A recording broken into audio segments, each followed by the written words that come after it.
Well, been meaning to address this for a while now, but it's been a couple weeks, and as a precursor to my official start of the Sun and Moon vlogs and my last reaction thoughts video on the last couple episodes of Sun and Moon series Dreaming of the Sun and Moon, and Thank You Lola, the journey continues.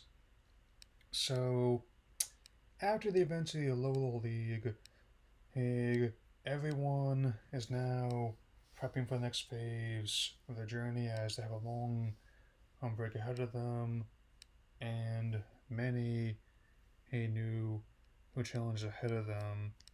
I mean, each one has their own way of doing and stuff, but this also pretty faced by a Ash's Naganadal, pronouncing that wrong too the whole time, is going back to its family in Ultra Space.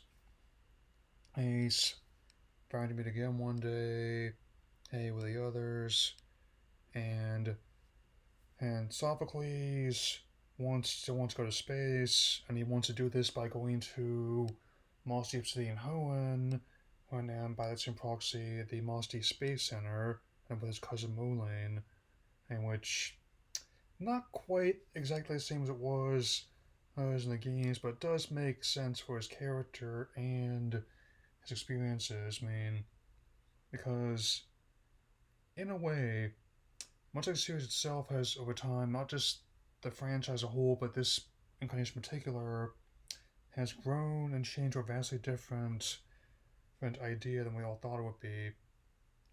Lana is going with her family, like her parents, her sisters, to the sea to find water Pokemon, especially in the case of, say, hey, hey with with Manaphy, the legend of the sea, a prince, so to speak. Mala wants to use what she's learned to make a family restaurant with her father, one that later, with not just the humans will but the Pokemon as well, especially with her training under Oranguru, who the elder, her, and also this is another also coincides with Lily trying to get the Maguna that was found before her to live. If the soul heart is the key, as it has been, because also a nice little way of tying to how Maguna is attainable in Sun and Moon. But I'm getting ahead of myself. This leaves Ash and Kiawe before they set off on vacation to do something that they never got to in the league, face off against each other formally. And this is something that's been built up throughout the entire of the series, and it just so happens that Olivia, of all people, will be refereeing. And yet, even though both give it their all, despite a valiant effort by Kiawe's Charizard, it's Ash and his Lycanroc that come out on top, much to the glee of Olivia that and her of emotional joy. So, one thing I'll mention before I continue is I actually kind of like how Olivia as character is made distinct from the games. Like, even though the emotional comedic moments were not present there, she's still quite powerful as the Kahuna of Kala Island, which will make a good segue into my next point. So, this also prompts Kiawe to take the island chance himself, to face off against the other Kahunas, and also follow in his grandfather's footsteps as he once did. And this also, with Olivia's words, inspires Ash for the next phase of his journey, and it also turns out with the help of Zoroark and Gladion, Magiana not only awakens but also displays a memory of when Lily was a small child, and even though Lucy was worried she missed them, they got there just in time to see her take her first steps with her moon, and this also prompts Lily to want and try and now find her father with Gladion and with Lucy as well. I mean, whether or not this means that in a future series, we might see their version of Pokepalago or something entirely different, I am very much open to the idea. Which also leads into Ash deciding the major catalyst for the new series. I mean, not only will he return home to Hallowed Town, but he will also venture the entire world, seeing places he's been before and entirely new ones, which definitely is a big way I can justify this. And it's given how, even though some people have mixed feelings with the idea, I can actually say just this makes sense based about every angle I can look at it from. Um, and because in a way, hey, there's there's actually some people wonder what they can do after they become champion, which they manage to work in there, and I like how the idea of them addressing that will play into the new series and has impacted that.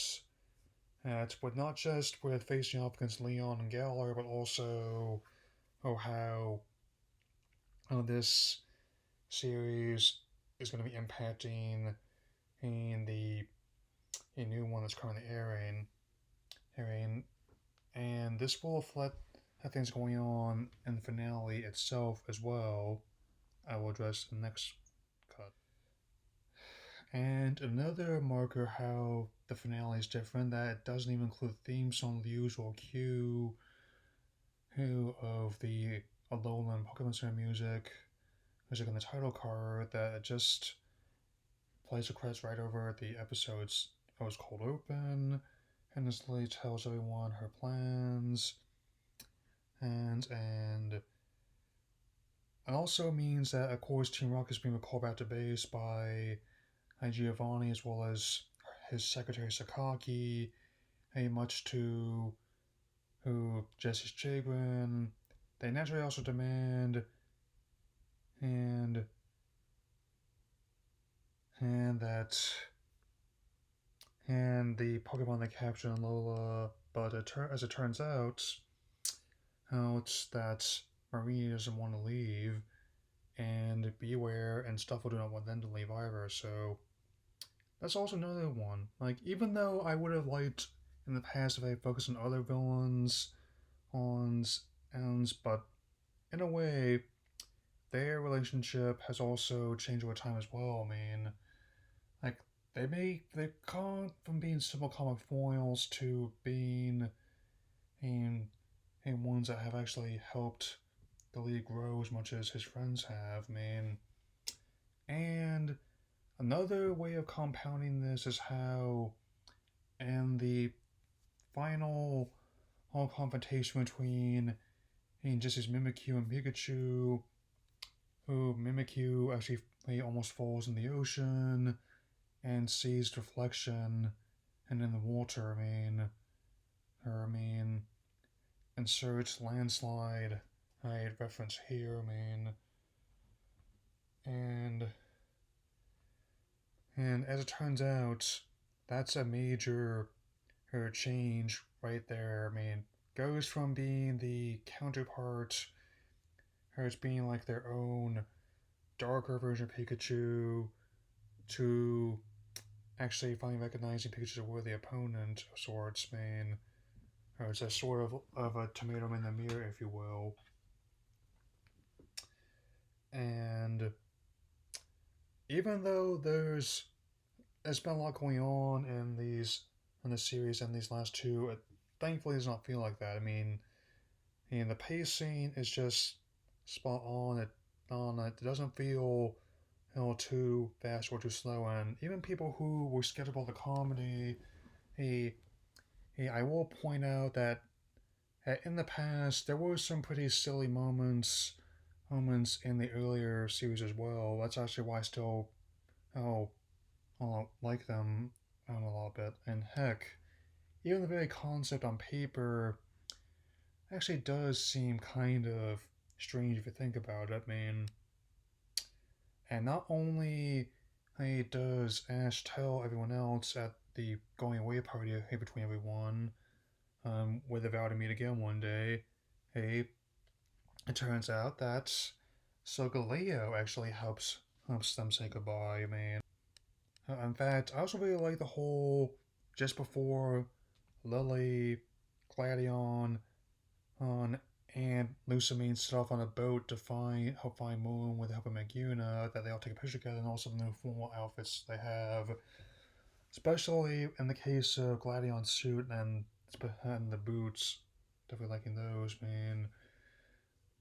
And on top of this, Roto is also going to be helping out the Ether Foundation, and in a way, maybe this might be revealed as like becoming the platform for the Rotophone on Generation 8, but I'm not sure. I mean, it does kind of make sense given how it's like I kind of interpreted Roto and the design of the Pokedex in this series as kind of like a smart device, with Roto being kind of like Siri, hey, or other digital assistants. I mean, like kind of like a flying iPad, basically. I mean, and and instead of coming home with Ash, he decides to leave his Pokemon with Kukui and Burnett, who, as this series progressed, have become more than just his host while he's staying there. They become like another family to him, and in many ways, the bond. I mean, I really don't think anyone will be left behind or forgotten anytime soon. And even though there's still some holdouts, even as it's ending, I mean, overall, I think the series has vastly he exceeded expectations for a lot of what a lot of us thought it would be. I mean, especially as we see everyone going separate ways, venturing out to new journeys, or going home. Um, it definitely shows how they've bonded with each other, not just as classmates, but as friends and family. I mean, and I totally called it in regards to Mallow's story. Like, Ulu comes home to stay with Quesadilla flowers in his hand, make contact with Shaman, and I wondered about this when I did I look at the inside Tapu Fini's mist, and I was right.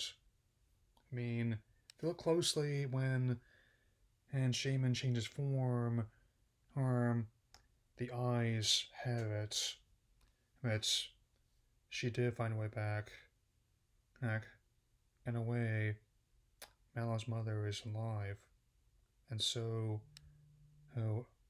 is their dream, and your dream as the final words on screen, as opposed to the usual to be continued.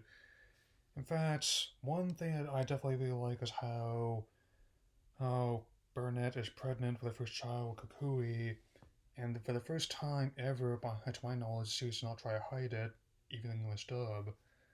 Uh, so I'll definitely be eager to talk about all this once again once I finally start my Sun and Moon vlogs. In the absence of an announcement of the new series starting to air, but it's going to be no matter where it might be. And I want to say